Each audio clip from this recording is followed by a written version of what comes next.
trace around it.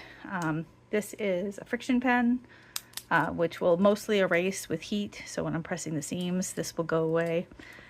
But for what I'm about to demonstrate, it really doesn't matter if you use a pencil or some other kind of marker that doesn't bleed, because what I'm doing here is I'm just going to trace this piece right along the outside edge. Easy peasy. Now, and this time I'm going to catch that little tip. This particular pattern has a little tip cut off to help align something. So let's trace this and up. So you can kind of see as I'm dragging the pen across, it's sort of wanting to stretch the fabric out of place. If I had a good little weight right there, that would help.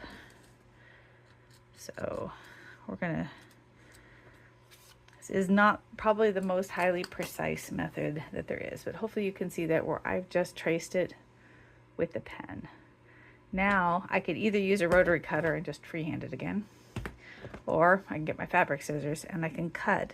Now, since I had just traced barely to the outside edge of my paper piece, that's where the pen is. Now when I cut, I'm going to cut just barely to the end, like one thread in. So let's see, let's do that. Let's just, and again, try to make long, slow cuts rather than lots of teeny tiny little hacking things. Otherwise, you're more likely to have a jagged edge if you've got lots of short little cuts. And if you're cutting an outside corner, cut on past that corner. That way you can start in a clean spot. If it's an inside corner, just be really careful about not cutting too far. So I'm just going to line that up. And I feel like our grandmothers, our great-grandmothers were probably doing more of this method in years past, because rotary cutters are a fairly new invention.